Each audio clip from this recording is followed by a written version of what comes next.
Olá, criaturinhas! Tudo bom? Bem-vindo ao meu cantinho. Tudo bom? Hoje eu queria conversar uma coisa com vocês. Eu tava aqui pensando, e quando eu liguei as coisas fez muito sentido. Um jogo que eu jogava muito quando eu era adolescente, jovem, quando eu era até criança, porque eu comecei a jogar esse jogo muito nova, influenciou muito a forma que eu me apaixono pelas pessoas, a forma como eu escolhi os meus relacionamentos e a forma que eu escolhi ver as pessoas. E esse jogo é Amor Doce. Se você já jogou Amor Doce, você vai entender exatamente o que eu tô falando. Mas se você nunca jogou, calma, fica aí. Provavelmente você vai se identificar, porque você vai ter algum jogo, algum filme, uma série, algum livro que você já viu, que você meio que criou a sua personalidade ali em cima dele. E vai fazer muito sentido. Eu conheci Amor Doce quando eu era bem mais nova. No auge do jogo, onde tava todo mundo jogando. Era Amor Doce pra tudo que é lado, tinha caderno, a gente fazia muitas coisas na escola sobre Amor Doce, ficava brigando sobre os crushes. E aí, quando eu conheci Amor Doce, eu entrei nesse mundo desses jogos de paquera. Jogo como Episódio, que foi lançado muito tempo depois, Dark Love, que são aqueles joguinhos que são pequenos, são curtinhos, mas tem vampiros. Jogos de paquera e romance no geral. Mas nenhum me marcou mais que Amor Doce. Eu sempre tive 2 crushes em Amor Doce. E eu sei que tem muito mais personagens do que eu vou dizer, mas eu vou falar das minhas experiências e vocês já vão entender o porquê. Eu sempre tive crush em 2 personagens. E eu acho que é meio óbvio. Eu sempre tive crush no Castiel e no Lissandre, que apesar de serem melhores amigos, são completamente diferentes ao meu ver. O Castiel era aquele personagem mais sarcástico, mais difícil de lidar. Mas com o passar do tempo, você via o quão doce ele era por dentro. E eu gostava muito de ter que tirar as camadas dele e indo percebendo o quão uma pessoa sensível ele pode ser. E não é só aquela personalidade que demonstra pra todo mundo e afasta todo mundo. E eu sempre amei muito isso. Eu gostava de ter que conquistar a confiança dele aos poucos e ver o quanto a intimidade e o relacionamento ia seguindo aos pouquinhos, ia crescendo e ele ia se abrindo cada vez mais. Já o Lissandre era completamente o oposto. Ele sempre foi um lado mais doce, mais perdido num próprio mundo, mais sensível e mais misterioso. E eu sempre achei o estilo do Lissandre completamente maravilhoso. Sempre achei ele um divo lindíssimo. Mas pra falar a verdade, já o Nathaniel nunca fez muito o meu tipo, ok? Eu tentei a rota dele, mas nunca consegui criar aquele apego, aquele vínculo que eu tinha com o Castiel e com o Lissandre. Só que aí vem a parte mais interessante. Depois de adulta, eu parei pra analisar e comecei a perceber que eu procurava muito pessoas que eram muito parecidas com esses personagens.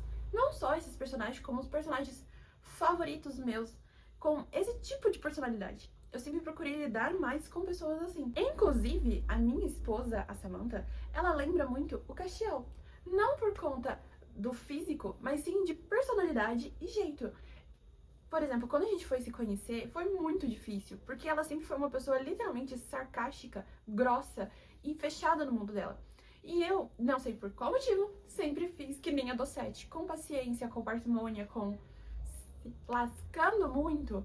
Eu fui quebrando isso aos poucos e ela foi me mostrando a parte de dentro de uma personalidade que ninguém mais conseguia ver. Só que aí eu comecei a pensar, se por conta disso, de esse jogo ter sido tão marcante e ter pego numa fase tão importante da minha maturidade mental, eu não obtive muitos traumas por conta disso. Porque comecei a pensar que muitas pessoas, que qualquer pessoa difícil, ela seria uma pessoa doce por dentro, que com paciência e com cuidado e tato e com confiança e tempo, essa pessoa ela se abriria e ela seria um doce. Sendo que às vezes a gente só não se dá bem com uma pessoa, ou a pessoa só não tem algo doce dentro dela, ou só não quer se abrir pra gente. E tá tudo bem com isso. Às vezes as pessoas simplesmente não combinam, e tá tudo bem com isso. Às vezes insistir demais também machuca. E vendo agora, depois de adulta, percebo que eu poderia ter evitado muitos perrengues se eu não pensasse dessa forma e não tentasse ver dessa forma. E eu acho que esse jogo, por ser um jogo que me marcou muito e está sim numa fase que eu estava construindo a minha mentalidade, me influenciou muito a como eu via relacionamentos e amizades em geral e pessoas em geral. Então me forçava muito a ter paciência e sempre achava que eu ia conseguir tirar o melhor daquela pessoa, sendo que às vezes a pessoa era só uma pessoa ruim. E tá tudo bem. Há pessoas ruins, há pessoas que não se dão bem, pessoas que não querem você por perto. E infelizmente o mundo é assim. Agora, uma coisa que eu acho muito engraçada é que apesar de ser um dos meus jogos favoritos, eu nunca consegui terminar ele. Na verdade, eu nunca consegui nem finalizar a parte da escola. Então eu sei, calma, eu sei que eu perdi muita coisa, mas tem uma explicação. Eu sou uma pessoa muito ansiosa. E quando eu gosto de uma coisa, eu me frustro muito com aquilo. Eu queria muito acertar. Eu pesquisava guias, respostas corretas, porque, querendo ou não, às vezes as respostas iam estar erradas e não ia subir o meu lovômetro com o meu crush. Ia subir, tipo, com o Nathaniel ou com o Kent, que não era quem eu exatamente estava querendo. Mas, em vez de eu ficar feliz que pelo menos estava acertando alguma coisa, eu ficava muito frustrada e me dava muita ansiedade. E aí eu ficava horas pesquisando de como fazer dar certo. E além do mais, tinha as questões dos PAs. Nunca conseguia ficar juntando PA. Nunca, não tinha paciência. E quando acabava, eu ficava muito frustrada. E depois eu voltava e começava tudo do início e queria fazer todas as rotas. E a gente sabe que esses jogos têm os seus tempos. Tanto pra você também não terminar a história de uma vez. Então eu ficava frustrada e começava tudo de novo e acabei nunca acabando o jogo. Hoje eu sei que o mundo da Docete, o mundo de Amor Doce, ele tá muito maior.